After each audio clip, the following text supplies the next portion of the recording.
In today's video, we're looking back all the way to 2016 and taking a look at a huge blockbuster trade that could have changed the reality of two franchises and set them on incredibly different paths. We'll discuss what the components were of this deal and how it could have changed the future for both teams coming up next. So welcome back to another video here at Top Shelf Hockey. As I mentioned, today I want to take a look back at a huge blockbuster deal that almost happened between the Montreal Canadiens and the Edmonton Oilers. Now, this was back in 2016. So, of course, here we sit now in 2023, 7 years later, and this trade could have had monumental circumstances for both franchises. It could have really had a major impact on the trajectory of both teams, really, to be completely honest here. So first we're going to take a look at the proposed rumored trade. Now, this has been talked about in the media by NHL insiders on numerous occasions, so we have every reason to believe that this trade is a legit rumor, like that was actually heavily discussed and came close to being completed. We also know that both of these teams ended up making blockbuster deals not long after this, except they did it with other teams. So certainly it's fair to say both these clubs were really looking for a shakeup and looking for a big type of trade to change the dynamic of their team. There's no doubt about that. So to take a look now at the rumored deal, let's take a look at all the components, because it was a real whopper of a deal would it have happened. Going to the Montreal Canadiens would have been Leon Draisaitl, of course, a very high pick. Just a couple years in the draft before that, Leon Draisaitl certainly had only played parts of 2 seasons in the NHL. Certainly had a really good progress in year 2. His first year was a little roughy. I think he played 37 games before stepping back. Came back the next year. Had much better progress, put up, I think it was like 19 goals, and certainly started to make some good progress in year 2. But he hadn't really taken off to be the superstar that you know him to be today. So certainly, the last 6-7 years has been quite good to the career of Draisaitl and how well he has progressed. Also, rumored to be included in this deal was young defenseman at the time, Darnell Nurse, of course, a 2013 draft selection of the Edmonton Oilers. He had only played 1 full season in Edmonton at this point, so, a young defenseman that at this point they still had high hopes for. But fair to say they still weren't completely certain. And when you look at the full components of this deal, you'll understand maybe why they were willing to include him. Also, going back to the other way was their first round pick, which ended up being 4th overall. So, of course, the Oilers used that pick to select Jesse Puljujarvi. Now, going to Edmonton from Montreal was at that time star defenseman PK Subban and their first round pick, which was number 9 overall. So at this point, you're getting 2 really young players from Edmonton going basically for Subban, and they're swapping first-round picks. Certainly at this point, the rumored deal here is that the Habs were getting getting more. So they're obviously swapping picks here to kind of downgrade, I guess, a little bit what the Oilers were going to get, seeing that Montreal was at the time felt to be including the best player in the deal. So swapping places in the first round, and then you get 2 young players who went on to be really important for the Oilers, but at the time were still young and not as established for PK Subban. So essentially, like, taking a look at the full breakdown of this trade, Montreal could have got themselves the star center that they've been desperately looking for. I mean, yes, they have right now Nick Suzuki, who's their top center and a really good player. Recently got to see to be the captain. But, I mean, he's not putting up the production that Leon Draisaitl is. So if Nick Suzuki was your number 2 center, you'd be a lot better, a lot deeper, a lot stronger team. But they could have gotten that star centerman much, much sooner in Leon Draisaitl. Of course, Darnell Nurse, of course, good size, coming into the NHL with a lot of potential as a really high, top pick defenseman. Had a solid career in junior, played for Team Canada. Things were looking on the up and up there. And of course, with the first round picks at that point, they're swapping positions. I don't think at the time that they were too concerned with that part of it, of course, because you didn't know who the player was going to turn out to be just yet. But of course, at that point, like I said, the Oilers are trading 2 promising, picks of their future who had played very little NHL hockey. not established for something that was established in PK Subban. Of course, at this point, they'd already drafted Connor McDavid. He had his rookie season under his belt, and they're certainly going into win now mode, and they obviously wanted a more established player to join the ranks of the Oilers roster to give them a better chance. And at that point, Subban was a star defenseman in the NHL. So you're giving up potential for an established star. That's exactly how this trade was structured. Now, of course, like I said, both of these teams you knew were looking to make changes, and why I always believe the rumor of this trade was that they both made blockbuster deals not long after. It's no secret Montreal was looking to trade PK. No secret at all. They had multiple conversations and came close a few times before they pulled the trigger. There was also another big rumor around PK Subban as well before the actual trade ended up going down, which sent him to Nashville for Shea Weber. So that was he was legit in the rumor mill for some time. The Oilers ended up trading Taylor Hall for Adam Larsson. I think they regretted that trade down the road, but once it's done, it's done. But like I said, I think this trade could have changed the trajectory of both clubs, and it very well easily could have changed the future. For example, let's take a look at a couple of things here. For one, if this trade happens, I think it's fair. Well, obviously, PK doesn't go to Nashville, right? Because he's already been traded to Edmonton. So Shea Weber probably never becomes a Montreal Canadien, never becomes captain of the Habs, likely plays out his career in Nashville. Not to say that the Preds wouldn't have ended up trading him somewhere else.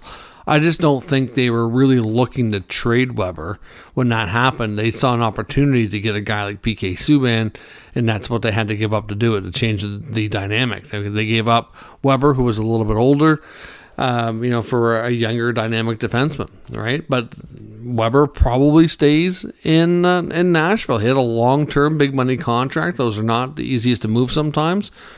Would he have stayed there and rode things out, been Predators captain and finished his career there? It's certainly quite possible. That is a real thing. Now, of course, with Draisaitl being moved and the other trade here, if this goes down the way it does, Taylor Hall probably doesn't get traded, because instead of bringing in Adam Larsson, they've already brought in PK Subban, and the draft pick that came with the to the Oilers in the Subban trade here would have been, Montreal selected Mikhail Sergachev. So if Edmonton took a similar approach here, they could have had Subban Sergachev. They probably don't trade for Larsson, right?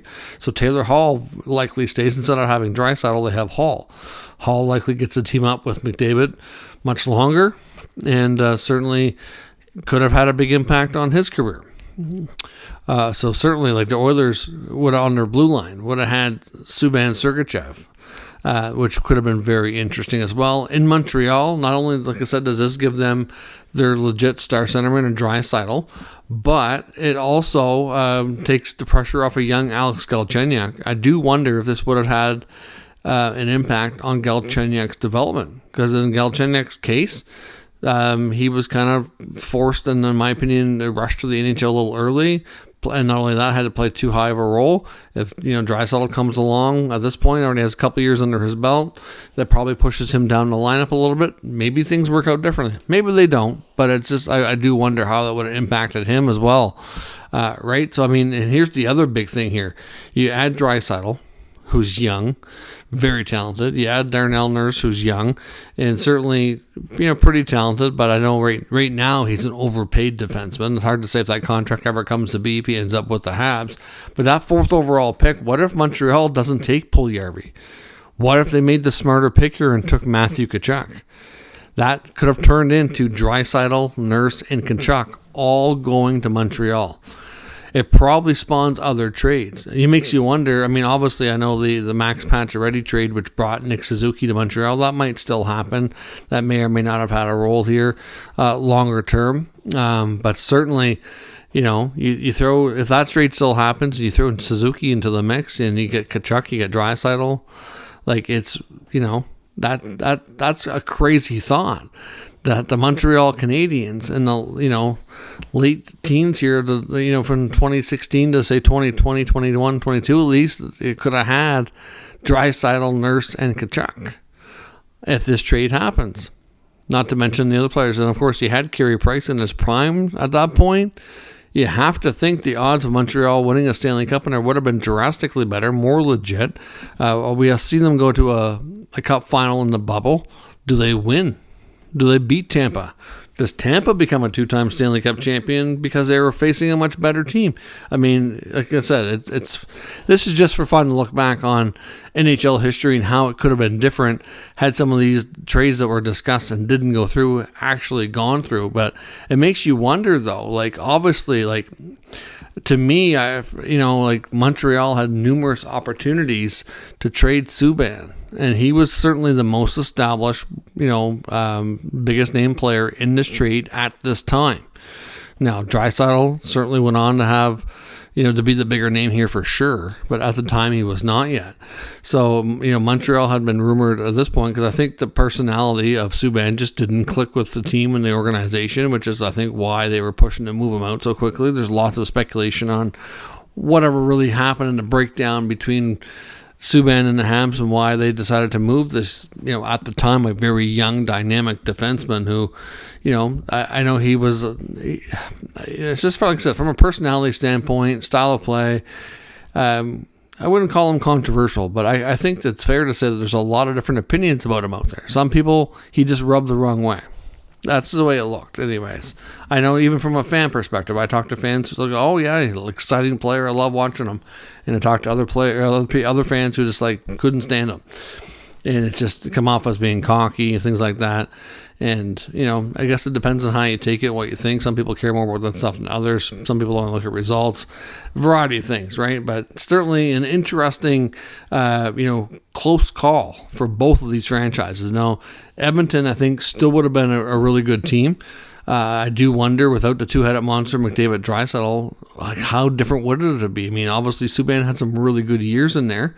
I mean, looking now that Subban's retired, Sergachev's a stud defenseman. I'd take Sergachev over Darnell Nurse right now, to be completely honest. I certainly would do that.